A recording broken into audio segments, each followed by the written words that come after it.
Yo, Shortbox Nation, this is Botter, and I'm here to tell you right now that con season starts early this year with the return of Northeast Florida's premier anime, comic book, and sci-fi event, Collective Con. That's right, Northeast Florida's largest pop culture convention returns for its 10th year on March 8th through the 10th at the Prime Osborne Center in Jacksonville, Florida. 10 years of Collective Con, they're pulling all the stops out to make sure this is a can't-miss event. And the guest list they got going, don't even get me started on the guest list. I mean, they've got A-list celebrity guests and voice actors from some of your favorite movies, anime, and video games like Elijah Wood and Sean Ashton, Ray Park, Trisha Helfer, Ross Marquand, Max Middleman, and Bo-Katan herself will be there, Katie Sackhoff. Tell me what other convention is giving you the opportunity to meet Frodo and Sam from Lord of the Rings, Darth Maul, and One Punch Man all under the same roof.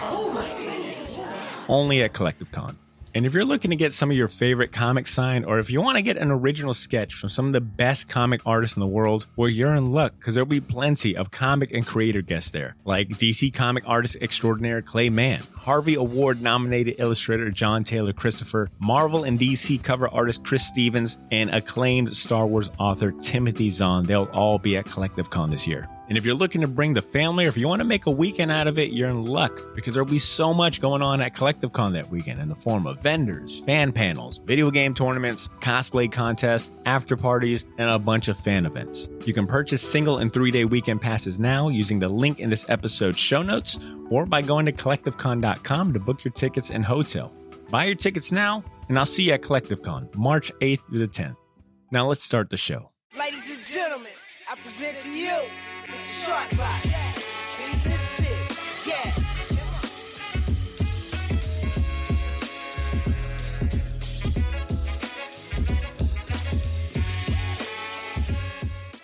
Do y'all want to get your one-liners and zingers off before we actually start the show? I did not know. First of all, Dr. Doom, I did not know he spoke with his hands that much. He was like, look at me. He's like, this is what you have created. And when he FaceTimed him, he Skyped the dude and he was like, hi. He said hello, like opened up with hello, hi. It's good to see me. Well, everything he said, he was like, I built a laser and it's going to blow up New York. Have a good day. And real quick. Hey, Reed, you guys are totally fucked. And I wasn't sure, was he asking Reed to save him in the end, or was he saying, you can never save? Like, I was like, save you? It's classic self-pity Doom. It's like save me, and then mocks him for trying to help him out. Yeah. I think the way that Doom is in the comics, at least, everybody loves him in Latveria. I mean, Mordor in this movie. Yeah, right. Like nobody. Like you ask. You ask somebody in Latveria, like what's it like working or living under Doom's reign? Right? They'll be like, we've got universal health care. The robots pretty much take out all the garbage right on time. And Doom's like, he's like the best leader to his people. Yeah. And then his side hustle or his hobby, when he gets bored, just makes shit up and tries to kill the world or make Reed's life a living hell. So it's like, they kind of sum that up in this movie a little bit, I think. Jokes aside, I think the movie stealing moment was, Ben, I love you. Just feeling the dude's face once. I was going to say, strong love. Just Doom's dad jokes for me. Oh, man. It's good to see me. Did you hear him say that? Yeah. And they were attacking he was like flexing while they're shooting bullets. Oh, yeah. That was the best. What? Like, that's something a rich guy would do. Like, I'm coming to New York. And what are you going to do? I'm going to break up a homeless meeting. Like, what? You have nothing else to do? They're in the Baxter building. Go get them. Not yet. Real quick. I'm going to go to Spawn Alley first and mess with these homeless people. By show of hands, how many people agree with me that one of the Doom's henchmen looked just like Caesar? First time he showed up. What? I was like, that scene? The one that was like the one that was the creepy doctor where he was like, The burns were Hold too on. severe. You're talking about the dude that was holding his cigarette like a fucking French dude? That's- Like he was like, That was a vape. That's Dave Grohl. yeah, he looked like Dave Grohl. Oh, Lead singer of the Foo Fighters. That was pre-Foo Fighters or no, I don't know. I forgot all about that You know, part. I think I told a few of you guys that Blythe had planned to come out, but I watched a movie yesterday, Oh, yeah. and she ended up tapped watching out. the first 5 minutes, and she was like, "Yeah, I think it's going to be a work night for me tonight. You're right. Oh, man. Good luck out there." You don't need me to be there, do you? No. Drew, you're like awfully silent. Like, is this? I mean, are He's you in just, shock. Yeah. Shock, the poor guy. How good the movie was. Look at him. Did you guys notice that, like, Reed's every scene later on, like, his sideburns just got predominantly, like, whiter and whiter? The He's inconsistency in getting the older. angel wings. He's No, aging. and I could not tell if he was like. I mean, Was that chest hair or was that a dark shirt? Because, like, at one point, like, he's wearing, like, this Hawaiian shirt, and I was just like, yo, the camera was so bad. I was just like, what? This is the hairiest, stretchy For man. the camera stuff, I read that when they were filming the movie, they didn't have a monitor. The directors didn't have a monitor, so they're just filming it, and it's like, I guess that'll work. They didn't have it in the budget. I just wasn't sure if Reed was basically like empathetic towards Ben, because at one point he was like, "And Ben, you always solve things with your muscles when your brain could have Yeah. done it, you big dummy." Yeah, you dumbass. Oh, thanks. Stay a rock forever. That makes me feel real good. Oh man, I all thought right. the thing prosthetics were pretty. Oh, yeah, that was decent. the one thing that I thoroughly enjoyed about the movie was It's better than a looked really Turtles good. movie. Yeah. Well, I mean, they like literally spent like the whole budget. Oh, for sure. All $50 they had on the budget on the thing's costume. That's all the one-liners and zingers I got. Yeah, you guys got them out. it's- You It's ready to that start this? uncomfortable moment at the beginning with the young. Well, yeah, man. I was going to say, It's like, everybody's ooh. getting like, oh, Doom's a creep, Ben's Reed's a a creep, super Alicia's a creep. Ben wins the creep award for waiting 10 years. Yeah. For looking at Sue and was like, That's what up, girl? You got that. Yeah. You got that Hermione charm. I'm going to wait till you're a 10 Some, and like- not just 10. Chris D'Elia stuff. Oh, Allegedly. Allegedly. So, I read somewhere that Reed was, I guess, in a boarding home where. Yeah, they didn't set that up at all. No, You they just- did not. Like, you had to find out because I was like, wait, what is he doing in this house? How do they know this old ass dude? Why is he I didn't around even this know like when, minor? When I first saw it, I didn't even know like who Ben was when he's like running into the lab. It's like who is this guy? I Playing didn't know any video of these games people. with another Yeah. minor. Oh, this movie was creepy. All right, yo, how about we go ahead and start this episode off? Shortbox Nation, you are now tuned into a very special episode.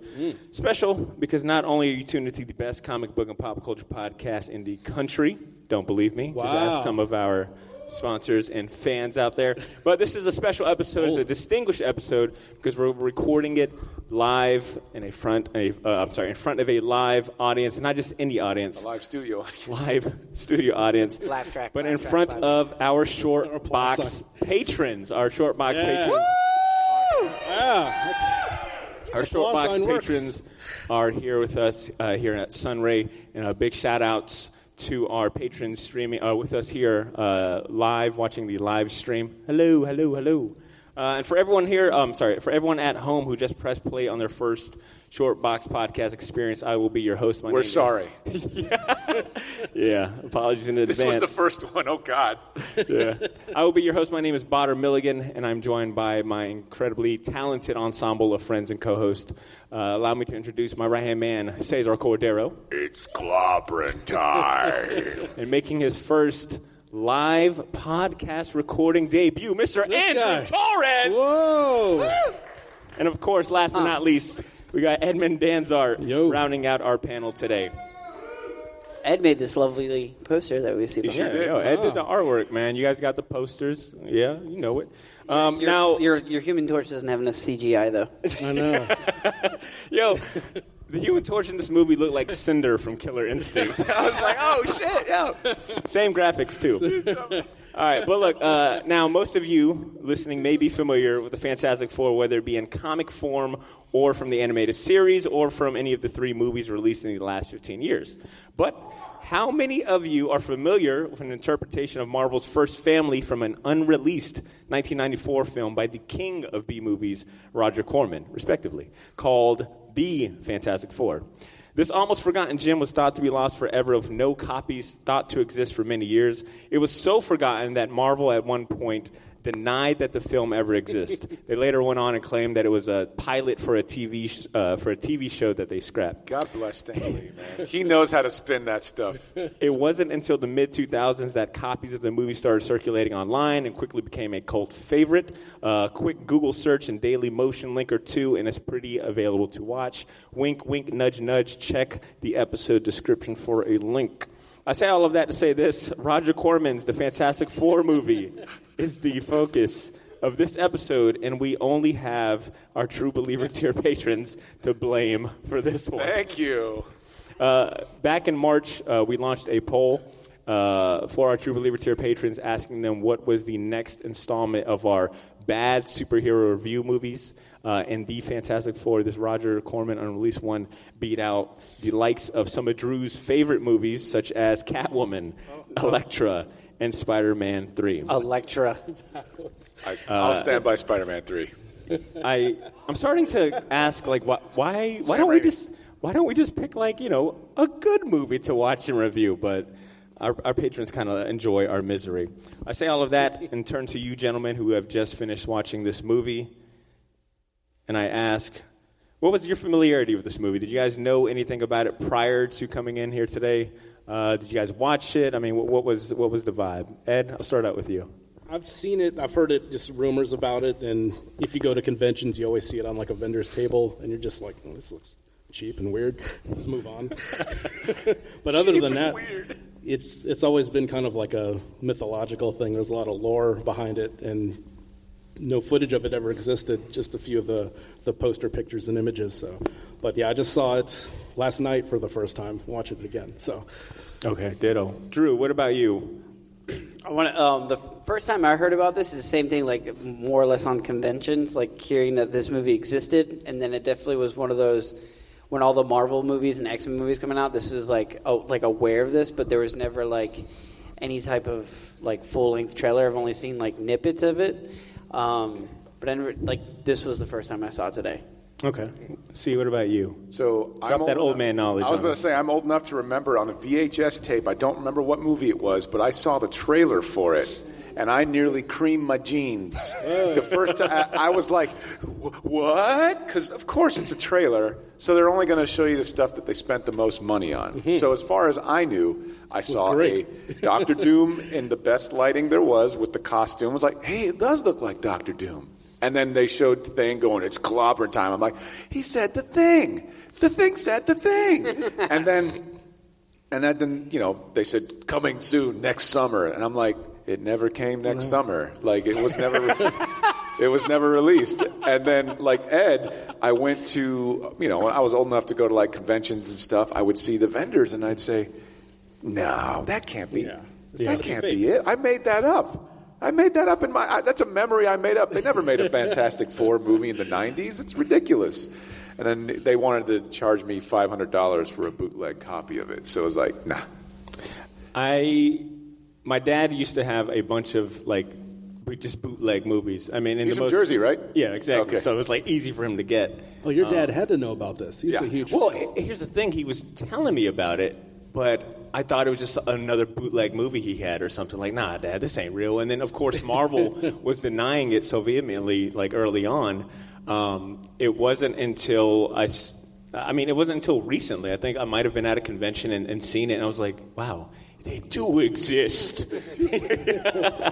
So that's kind of my familiarity. And same thing with, like Ed, I ended up watching it yesterday. So it's definitely been... this will probably be the last time I ever utter this movie's name after tonight. But Can I have it? It was funny. So moving on, as longtime comic collectors and readers, what's your personal relationship or feelings when it comes to the Fantastic Four franchise? I mean, have you guys been longtime fans of the team? Have you guys ever collected any of the series? Fans of the previous movies or animated series? Drew, you're nodding your head. I said no. I come from a very Puerto Rican dysfunctional family, so I didn't need to read anything else about a dysfunctional family. I was like, no, I'm good. And then I came up at the edge where it's like they weren't cool to me. Like I didn't care. I wanted to learn more about Spider-Man and X-Men and Hulk. Like the Fantastic Four to me were just like they're like boring. The old-fashioned superheroes. So yeah. I was never like, oh, let me just hop on this. It wasn't until like obviously Hickman when he came in, and they started like I remember going to the shop and then a lot of people were saying, hey, oh this is a good series. This is good. And I'm like, nah. But then I went back and I was like, oh, yeah, this is actually really good. And then when Mark Millar was getting a lot of hype for all the comic books he did, him and Brian Hitch did a Fantastic Four that like I absolutely like was obsessed with, and then went back and read it and I changed my mind. Okay. See, what about you? Well, prior to this Fantastic Four relationship, what did you think about the team? I mean, they're Marvel's first family, so you kind of have to like them if you're a fan of Marvel, at least for historic reasons.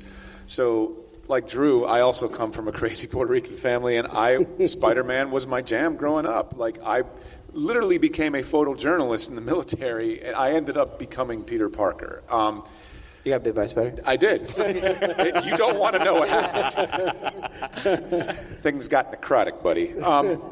No, so I was like, I don't really got time for them. And as I got older and started getting more into comics and realizing, like, how venerated they were as an art form and how people like Jack Kirby and Stan Lee, the architects of the Marvel Universe, I invested time into them. And as I did, I was like, man, a lot of the characters I like in Marvel wouldn't exist if Fantastic Four book didn't exist. Like Black Panther, Namor, Namor was before that, but Doctor Doom, Silver Surfer, Galactus, Mephisto, like all these people, you're like, what? Like... you don't even think about how they all kind of came out of this wacky book. Like, it's so weird. It's ridiculous. It would be like if Hellboy came out in the 60s. Like, that's what Fantastic Four was. So as I got into it, I just was like, all right, yeah, I dig them. And when Hickman did Secret Wars, probably the best Fantastic Four story I've ever read, hands down. Yeah, well said. I'll back you up on that. Ed, what about you? Yeah, pretty much the only thing outside of anything new besides the Secret Wars stuff, I just kind of studied the Kirby, Stan Lee stuff, because that's kind of, if you're into comics, you kind of like, you have to almost, you're kind of obligated to recognize the impact that this comics had. But yeah, it wasn't like, like Drew said, they were kind of like the old-fashioned heroes for me, so I wasn't really into them as much outside of just respecting them as a historical, historical thing to study. But yeah, this pretty much the Kirby Lee stuff is the stuff that I'm more familiar with. I haven't really messed with the contemporary stuff. Yeah, Fantastic Four, I mean, as you guys know, it was my dad, the Marvel OGs, I mean, it's probably his favorite comic book franchise, period. So he always had a lot of the older stuff, and quite frankly, a lot of this stuff, period.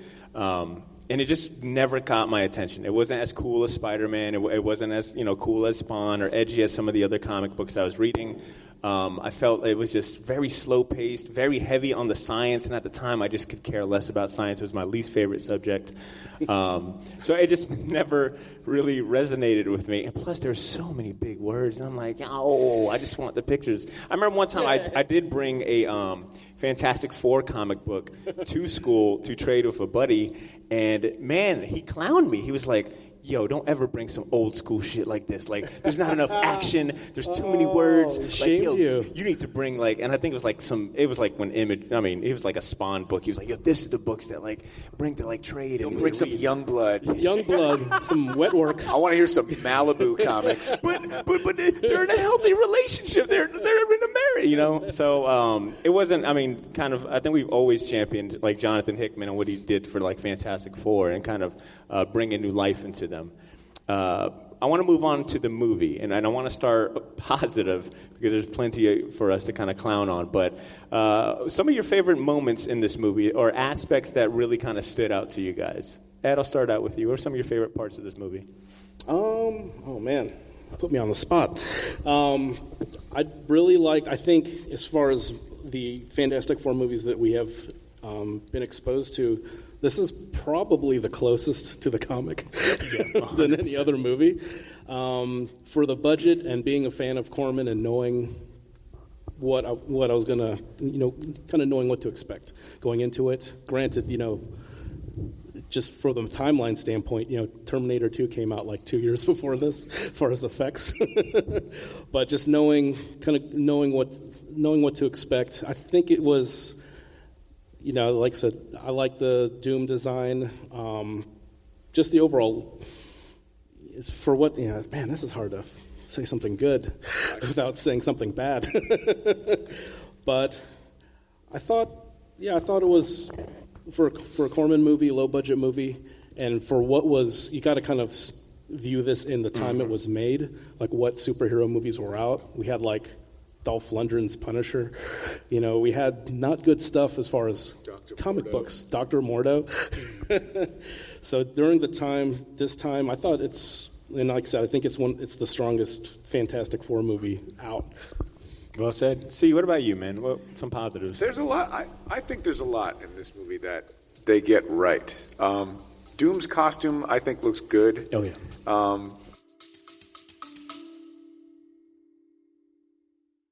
Yo, this is Botter. Sorry for interrupting this episode, but I'll keep it brief. I wanted to let you know about a massive sale we have going on over at the Shortbox store on all of our merchandise and apparel. That's theshortboxstore.bigcartel.com. You can now save 20% off your entire order using the discount code YOO, Y-O-O. So if you've been waiting for the right time to finally buy that gauntlet snapback, or if you ever wanted to buy any of the shirts you see me wear on the podcast, well, now's your chance to get them for a steal. We still have a few sizes left of everything, but they won't last long, and once they're gone, they are gone. And then I mentioned that all of our apparel is screen printed on high quality material. None of that heat transfer or direct to garment stuff. Our shirts are some of the most comfortable ones you'll ever wear, and the hats look even better in person. So wear your support for the Shortbox Nation proudly, knowing that you're going to look damn good doing it. Get to theshortboxstore.bigcartel.com as soon as you can, and don't forget to use that discount code YOO, Y-O-O, to save 20% off your entire order. All of this information can be found in this episode's show notes if you want to get there faster.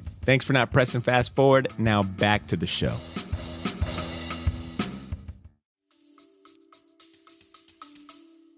And They even put the pistol in there. dude, all of it. The pistol. Like straight, he was like, zoop, like when he pulled that up, I was like, oh my gosh, that's like 60s Doom. There he is, right there. I think I heard Bobo say, "Go ahead, T'Challa," when he busted out the claws. Dude, I mean, there was a lot. Like, keep in mind, this movie wasn't meant to be released. It was created so that way they could hold on to. How horrible is that? Can you imagine? The fact You that, work that hard. hurt me when I found out about that. The fact that they said they made this movie. You can tell they put like some acting. They put their, like you said, their heart and soul, and just to be like, nah, that you were paid to basically make the Argo version of that movie. Right. You know what I'm talking about? Fantastic Four is the Argo version of that movie they made to get those guys off of it. It was like, I was like, dude, that's awesome. Man. So you're saying they're heroes? Yeah, definitely. Oh man. Like, that's what I felt. Yeah, the actors, if you look them up, they're all like working actors. Like they get work, They didn't come and they didn't slouch. They were given a really bad script. Yeah. And they made it work. Like, you can't get mad at the costumes because the costumes look just like they do in the comics. Like, if you got a problem with that, then I don't know what to say. Like, don't pick up the comic because it's just as corny. Yeah. I like that. The Thing is the animatronics surrounding the costume is really good. I like it better than the new one. Yeah. Like, no disrespect to Michael Chiklis or the actor that portrayed him in the new ones, but I like the way it looks, and I don't know. There's a lot of good things visually going on, and everything else that didn't work was chalked up to script and lack of money. Yeah, well said. Drew, I know that 2015's Josh Trank Fantastic Four movie is still your favorite. I mean, No, it's only my favorite when a child explains to me what they saw. Because then, it's just that movie. The story behind that movie is actually better. Like, you don't have to watch the movie; just know what it's about, and then tell that movie to Wait, it's on somebody. Disney Plus. I think so. I'm gonna watch it tonight then. Drew, what were some of the positives or aspects that you enjoyed from this movie? Okay, so the writing. I would honestly, the fact that we got an hour and a half and it was actually like just tightly knit. Yeah. That was pretty good. Yeah, the motivations were there. Like, you knew why everyone was doing what they were doing. Yeah, exactly. And then the fact that the thing he leaves, like as soon as he leaves, and then he's like, all right, well, nobody really respects me and stuff. And then they're like, all right, well, let's just scoop him up to the mole people, and that's where Alicia's going to be. So that's, like, everything I thought that was really, really cool. Alicia, she's actually a statue maker, so she was the one that was doing like the memorial statue, which I thought was like, I was like, oh, okay, this is. Let me ask you a question. This movie is so crazy. And did you for 1 minute at any point think, we might see the Puppet Master? Oh, I wish. Oh my God! Yeah, I'd I'm rather not gonna see lie. the Puppet Yeah, Master I than thought the that was gonna be. Jewel for a minute. Maker or whatever his name was. I would 100% agree that I would have liked to see that kind of cameo. Was anybody else looking for Stanley?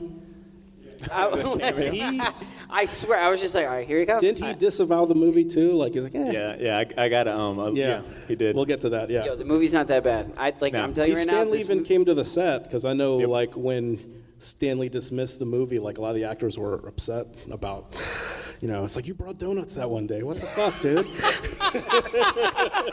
Donuts! It was all a sham, true believer. Was the lady that played Alicia Masters in the back? You brought donuts. Dude, I'm sorry. She really, that was her moment. She was like, this is gonna win me the Oscar. She's like, this is going to be released. It's going to be a blockbuster.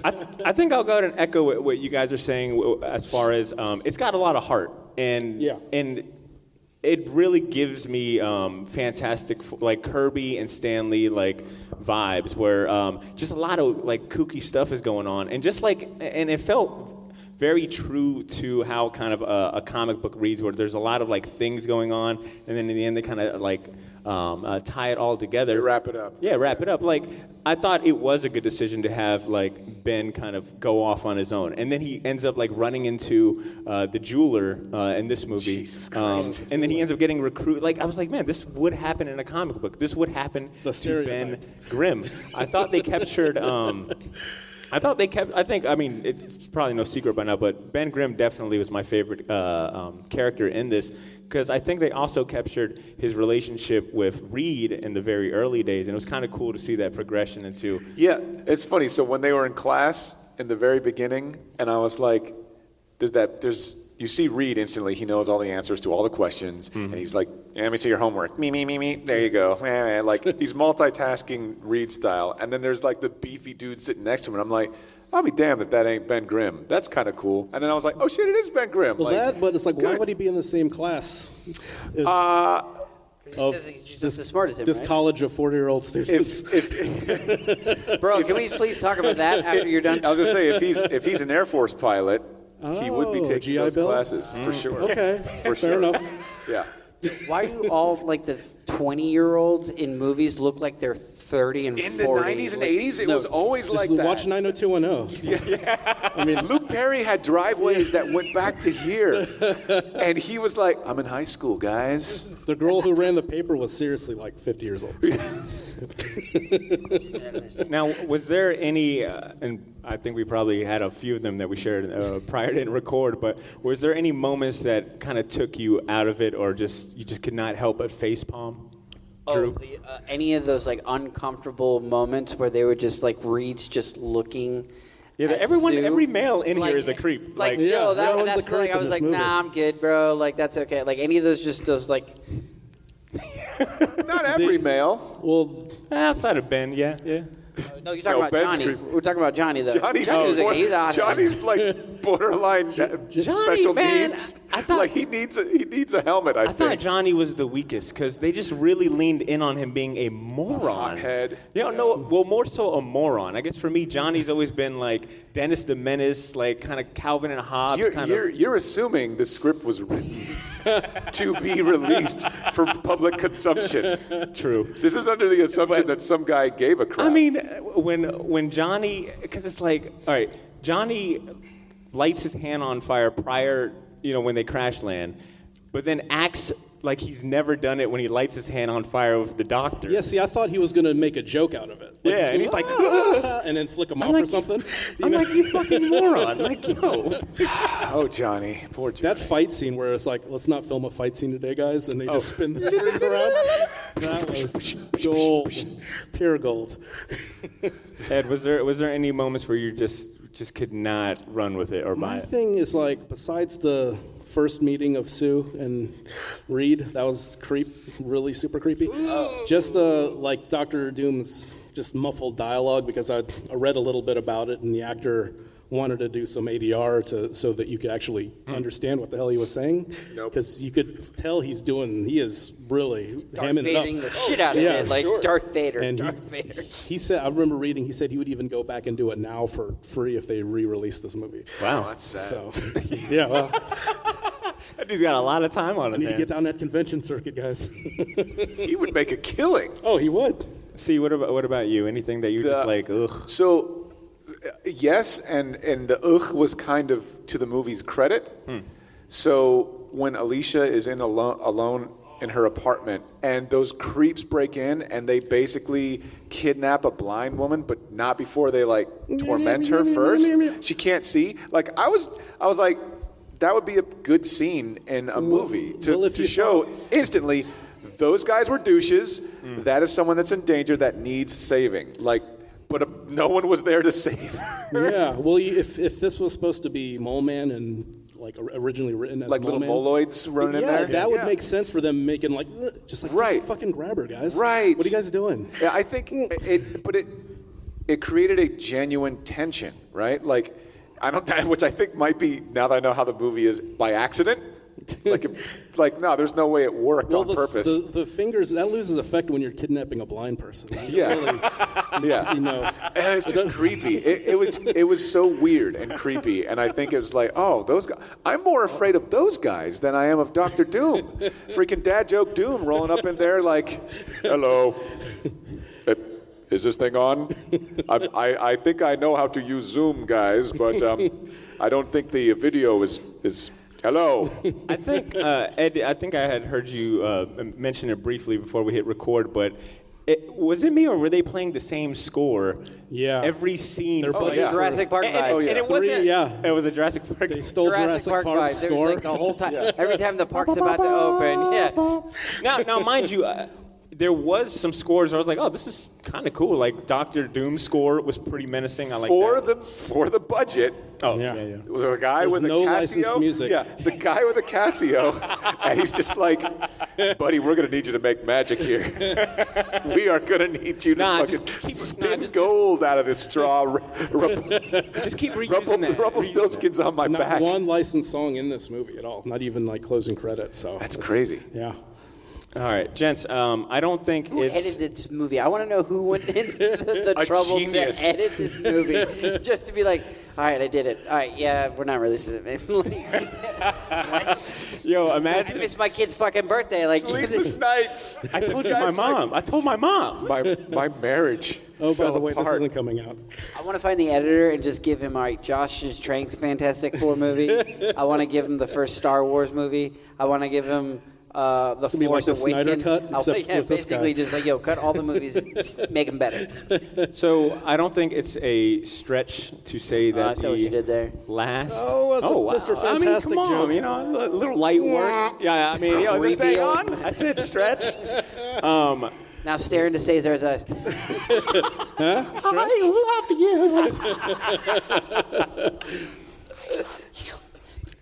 Look at me. I was like, Doom, all right, dude, we fucking get it. Yes. All right, real quick. So you're going to save my life, huh, bitch? Why don't you just let me go then? I Let dare me you. go. I dare you. Huh? I dare you. Nope, not going to do it. Ah, fuck it. And he was laughing on his way down. So Yeah. Dude, he was a jolly monarch. He's like, Also, in the beginning of the movie, when he gets electrocuted, I said, "Damn, look at that pool noodle electrocuting this man for 10 minutes." And then the lightning like withdrew when like Ben put. It was like, Yeah. "Ugh." that's how electricity works. Also, I'm sorry. My Now we got job to is get back done to our here. singers. When Human Torch punched the laser and then came back from outer space, I was like, He was "But like there's on no a oxygen fountain in on it space." at first, where he's He like had enough spinning time around. like to do a victory lap around the earth. His family was in danger still. Okay. How did he all right, know all that right. he can fly? Like, at what point did Slow he just laser. go like, flame on? Yeah, he just. And he wasn't screaming like a bitch on that, you know.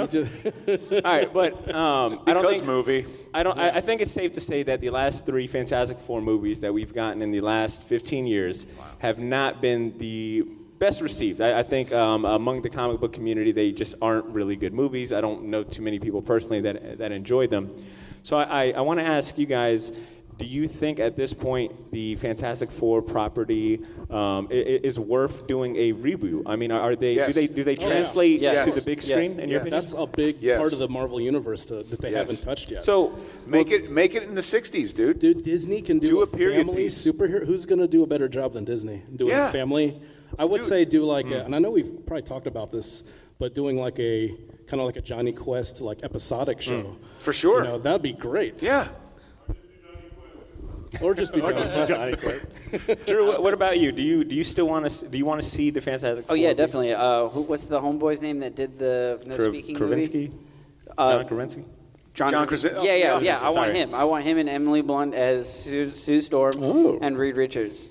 So if they can do that, integrate them in a TV show, whatever. I just want them to start them off. Reed just straight black hair and just give him a little pepper. Just a little pepper. Every Not fight, just- every crisis, it just Not gets just more like a and more gray. paintbrush, a white paint. Yeah. Is there Supernatural. is there a particular story arc or villain or character that you want to see them incorporate or use in said reboot or a future movie? Purple Galactus. Real Galactus. Actual Galactus? Not grasshoppers. I'll in go space. ahead. I'll go ahead and add. I would love to see them incorporate Valerie Richards, Sue and Reed's daughter, because I think it would definitely humanize them a little more, but also really lean in on that family aspect that I think the other movies just have been kind of missing. Yeah, you Like, do the Future Foundation. You can really. I would spin say off of get that. Mephisto up in there. I Like, make it take place in the 60s. Have Mephisto trap them in some sort of weird hell dimension for like forever. And then Doctor Strange will rescue them, right? There we go. Now we have them in you're contemporary giving too much modern of the day. sauce. You're giving You too know what much of the I'm saying? sauce. No, I'm sorry. Your mic's Mute it out. I'm just saying. No, that's good. That's Like good. when they fight for Doom's mother's soul, he just kind of Yeah. catches. So, I don't know. Again, they got the character right. Doom is a scientist, right? But Yeah. you saw him like take out the little necklace, kiss it, put it back. He's also like half magician, according to the comics. Like he's Yeah. a wizard. Like he fucks with the His supernatural. mother was a witch, so Right. he has like magic. He and knows about that. science. It's so like you want to get mad at this movie. It's god awful. As a film, it's god awful. It's horrible. As a Fantastic Four movie, though, Yes. not the caveat. bad. Yeah. It's not bad. I think this FF movie I've had the most fun in. I think about the other ones, and because they took themselves very serious, I just got to judge them serious. But this one, man, I was like, damn, I love the campiness. This is kind of embodies the spirit of what I imagine reading Fantastic Four in the mid '60s was when Kirby and Stan and Jack were writing it. You were right the first time. Jack and Jack were writing it and drawing it. All right, gents, I want to go ahead and, like we normally do on our live shows, invite some audience members up to do some trivia and win a prize. So I am asking for 2 brave individuals who would like to come up. Yes! Nothing says And try bravery their like hands Tom Pandage coming. So it's Fantastic Four trivia, a little bit of the comic books, a little of the movie. come on up. We'll keep it lighthearted, and there's a prize for you guys. So I see Tom Pandis. All right, is coming Bobo, on you up. coming or what? Bobo's coming on All up. right, all right. All right. Okay. Seemed a Let bit me hesitant. see.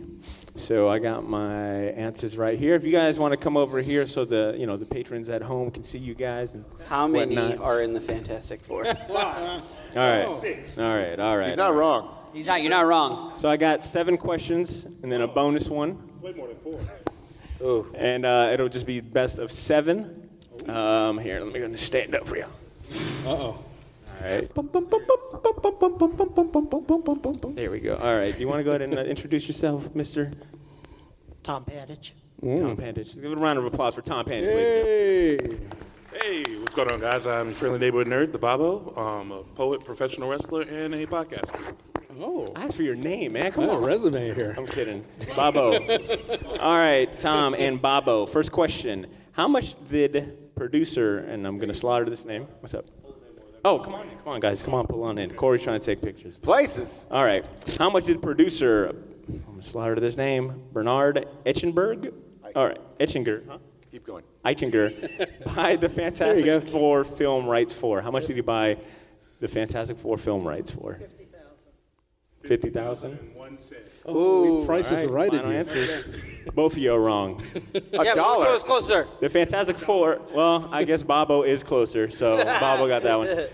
The film rights were bought in 1986 for $250,000. Question number 2, gents. According to the contract, Eichinger would lose the rights if he did not produce a movie by when? Give me the month and year, whoever's closest gets it. Tom? No. Shit. Wow. I'm going to go May 2000. Okay.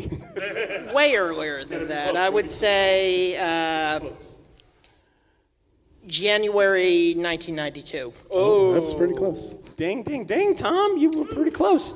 So he would lose the rights if he didn't go into production by December 1992, still in the same year. In order to hold on to the rights and stall until he can convince Hollywood to make a big budget movie, he hires Roger Corman, aka the king of B movies, to produce this movie for $1 million. $1 million budget after Roger Corman worked down the original $30 million estimate. Moving on. Question number 3. Give me the name of the comic in the year the Fantastic Four debuted. Fantastic Four number 1, 1964. Okay, Bobo? I want to say it's like Tales or Stories to Marvel in 1964. Yeah, 1964. Yeah.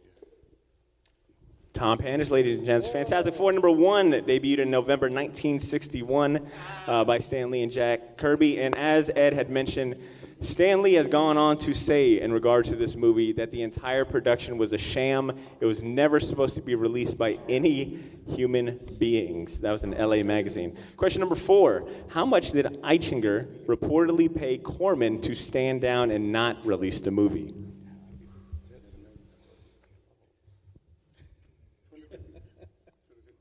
You say $250,000, Bobo? What about you? $249,999.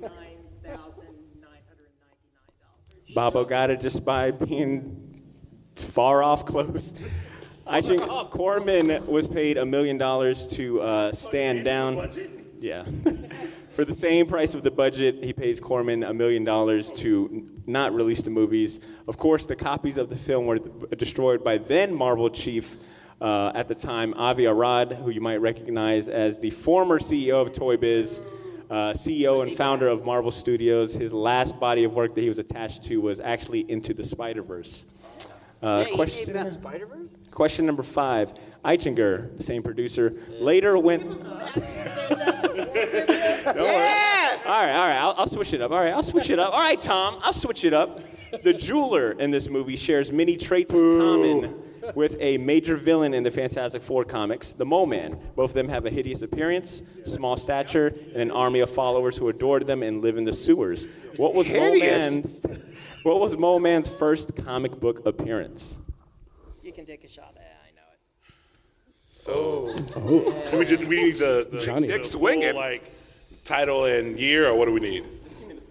I'm going to go I'm going to go with Fantastic Four. I'm going to say you debuted in Fantastic Four. Oh, that's why I asked that question. Let's go issue number 74. Okay, issue number 74. Tom, what about you? Issue 1. Boom, boom, boom. Fantastic Four. Issue 1 was the first appearance of the Mo Man. Now, Tom. Easy, now. Johnny Confidence. All right, last question. And I think at this moment, Tom leads by 1. So, Baba, you got to get this right to tie Come it on, up. man. All right. Had this movie originally released as originally planned in 1994, it would have been among the other handful of superhero and comic book-based movies in theaters that year. Give me 1 or 2 of those movies. 2 wins. Superhero or comic book movies that were in theaters in 1994 that this movie would have been among.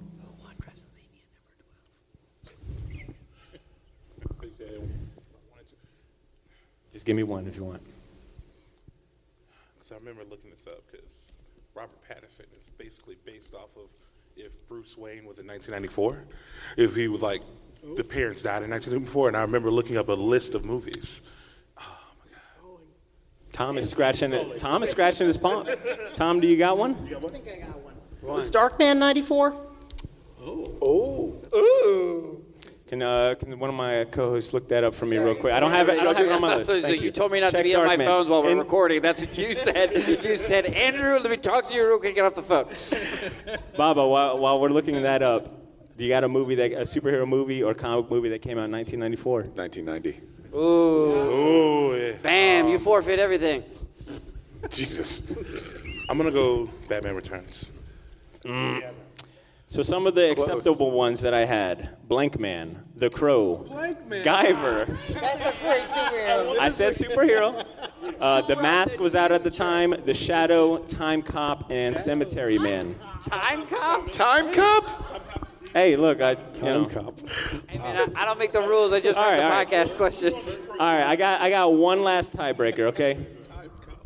Name another movie Roger Corman has produced. It's easy.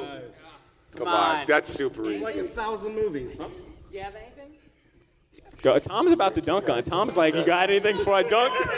Go ahead. You got it. Mr. Mom. Death Race 2000. Yeah. Piranha. Yeah. You're required to give 5. Yeah. All right. Oh.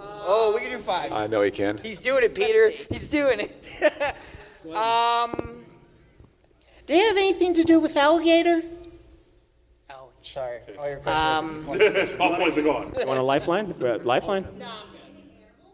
All right. Ladies and gents, I would have also accepted Silence of the Lambs, Little Shop of Horrors, Frankenstein Unbound, or The Wild Angels. I will say Roger Corman has said that this experience filming the Fantastic Four is one of the strangest he's ever had, and the end result was one of the strangest as That's well. coming from Roger Corman. Ladies and gents, let's go ahead and give a round of applause for Bobo and Tom. Tom, you end up winning. Good job. No whammies. No whammies. I'm going to ask you wrestling questions. Tom, you end up winning a copy of Doomed, the untold story of Roger Corman's The Fantastic Four, a documentary! Yo, you got to go actually There you upstairs go. to their DVD player and get it out. That's a good Use the documentary. same one. It's really good. All right. Gentlemen, that is the last. I thought I had something. I don't know what I was going to say. Guys, this was fun. Shortbox patrons, audience members, thank you guys so much for coming out. See, Ed, Drew, you guys got any closing? Thank you. Do you guys have any closing remarks? Any last things you guys want to say? I had a fantastic time, man. Now look Drew in the eyes. I love you. You're doing, dude, I thought about you. When they started doing that to the faces, it was like, there you are, Peter. I swear. There were so many Wendy moments. I was like, where's Andy at? Where's Andy at? Where'd he go? Drew, any last No, that was comments? that was perfect. What do you want me to do? Oh, man, aggressive. Yo, it's Sorry. We'll see Clobbering if you come time. back. This is first time up here. This is working out Act the like best. you've been here. Trial by fire. Ed, what about you? Anything you want to say? Anything you want to wrap Good. us up with? This has been fun. All right. Well, I do have something long-winded. Oh, Jesus. The director of this movie, Oli Sassoon, in 2018 said, after 22 years, I'm sure I said that wrong. Sasson, like, So that's like what we you put down put on the food. right, That's what we right? put Yeah, like Drew and I just got hungry. That's for real. Vidal Sassoon. I was like, Oli Szechuan. Oli Szechuan. The director sauce. of this film, Bobby Adobo. Willie Burritos. The director has said, after 22 years, people are still talking about this movie, and I doubt seriously in 22 years from now, they'll be talking about the other Fantastic Four movies. Yo, It's he's true. not wrong. Yo, the He's not shade, wrong. right? But I think we're all inclined to agree, and I tip my hat to Roger Corman and everyone who was involved in this movie for giving us a reason to come together tonight with some of our closest friends and supporters, not only to laugh, but also to unite over a very small piece of the much larger comic book culture that we all love and cherish. Shortbox Nation. Don't you do it. I'm trying to slide us out. See? Don't you Yo, what fucking is he do talking it. about? Don't you fucking do it. Anyway, Shortbox Nation, for our listeners listening at home, this is the end of our show. Thank you so much for tuning in to our live audience here with us. Thank you so much for joining us for a Thank fun you. event. Don't you clap for him. This show would not be the best comic book and pop culture podcast in the country without your support. Thank you for our Shortbox friends. Make sure that you subscribe so you can stay up to date with our latest episodes. And if you want the opportunity to join us for our next secret live show, consider becoming a patron at patreon.com. They are. Well, I'm talking to the people listening to this sorry. episode. Shit. Consider becoming a Shortbox patron Damn at it. patreon.com/the Shortbox. Shortbox Nation, be safe. This is recorded? Take care of yourselves. Take care of each other. Shortbox Podcast is recorded And most in a live importantly- studio audience. God damn you. Tom, good question. no. Tom had just asked, Botter, how should we keep it? And I'll tell you guys, damn it, Shortbox Nation, keep it geeky. I quit. I'm quitting the show. What is this? Oh, that won't be necessary. I quit. Yo, what happened to peace? Peace, peace, peace, peace.